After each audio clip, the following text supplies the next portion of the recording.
G'day guys, James here from PV Connections. I'm just on a small commercial site here with Pat from Southwell Solar Inspections.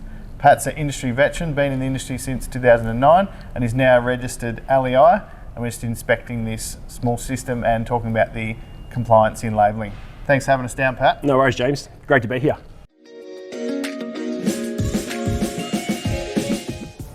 So on this system, Pat, we've obviously got a small commercial system here at a factory in Melbourne. We've got, on this shutdown procedure, we've got the company details. So this one was done by Total Solar Solutions, here based in Bayswater in Melbourne, and it's got all their branding and their phone number. Is that important to a client or to a building occupier to have those details available? Yeah, I think it makes the installation look really nice. It's a really good way that a solar installation company can get their branding out there and set themselves apart from the rest.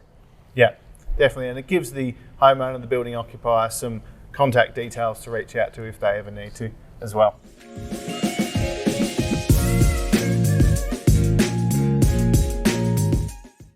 So Pat, when you rock up to a new system, what are the main things you look for when it comes to compliant labelling? First thing I always look for is the PV site information label. It's usually the first thing that you see. Apart from rocking up and seeing the panels which are on the roof, I always go to the PV site information label, which is at the meter box or the main switch, and make sure that the label is installed in the correct position and is clear and the right size and all those sort of things. That's good, Pat. So tell us, what are the common defects and non-compliances you see when it comes to labelling on site? So probably one of the most common defects that we find in regards to labelling would have to do with the position of the labelling and having equipment identified or not identified correctly and put either adjacent to the equipment or on the equipment, whatever's required. And then probably the next thing we see is the labels have not been selected or been installed for the correct environment into which they have been installed in. So that might mean labels that are out in the sun and exposed to UV, which could fade, or exposed to weather. They might be exposed to expansion and contraction, and they can cause cracking and other issues like that.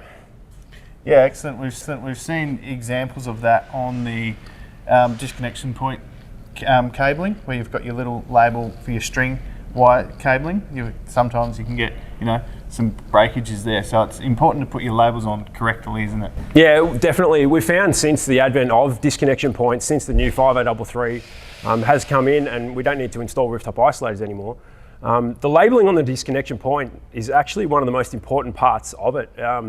Whether it's the warning label that's usually stuck to the panels, which identifies the disconnection point, or whether it's each conductor's labelling, which is required to say it needs to be disconnected only by a qualified person. Yeah, excellent. And do you have any tips for an installer when it comes to labelling? Do you split it up between labels for the inverter and labels for the switchboard, or what tips or tricks would you have for an installer as an LEI? Yeah, so the tips I would have for the installers would be just ensure you don't skimp on labelling. Don't go for a cheap, inferior product. That'd be the first thing I'd say. And then just make sure that all your labels are put in the right position and they're clearly visible. And it's all about location, just making sure that that location is correct. That's the name of the game. I think another point which would be good to mention is not to over-label your system. Just because there's labels in the bag that the kit you get from your supplier doesn't mean they all need to go on that system.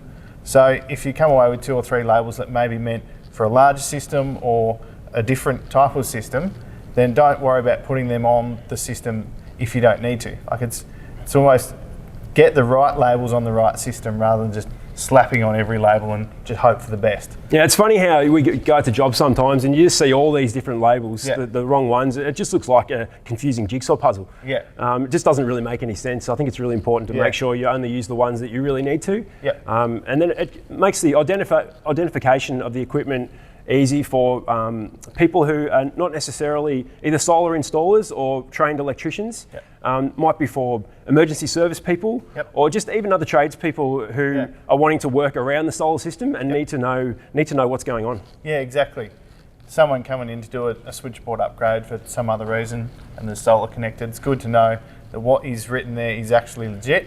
On our website, we have a number of downloadable PDFs, and we have a video series called What Goes Where. So if you're confused or whatever, just jump on there, have a look, or give us a call, or give Pat a call, or whoever, and we'll be able to help you work out what labels go where and why they go there, and don't put on the ones you don't need to. Yep.